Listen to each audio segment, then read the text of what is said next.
there was terrorism in my country, so we left. We find here peace and security for me and my kids.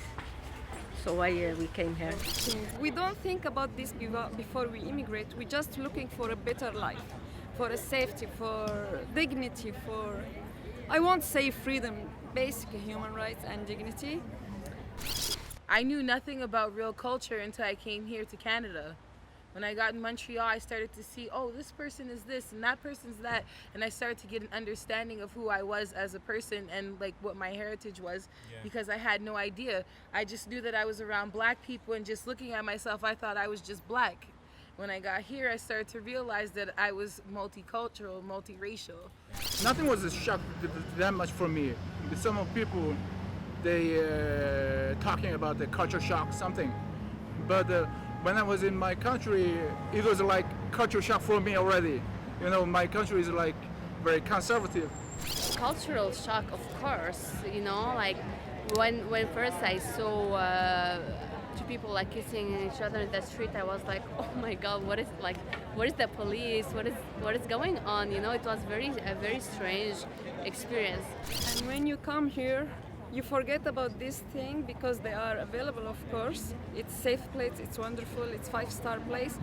But there are this difficulty that makes you don't feel these things, you feel something else. The most difficult part about immigration, when you feel that gap between you and your family, and you're looking for your identity and you're not, you know, there are a lot of contradictory aspects of yourself. So when you came to Canada, Yeah.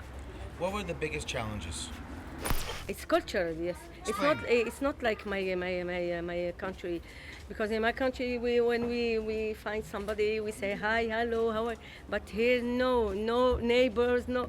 It was very hard for me. Everybody say we start from zero. So let's say what is the zero that everybody talking about? It's zero in terms of friends, zero in terms of financial, zero in terms of history, zero in terms of memory. So you are starting a new life. It's very hard to settle down as a new immigrant, you know, to find a job, to settle down here. You start to make connection, even language.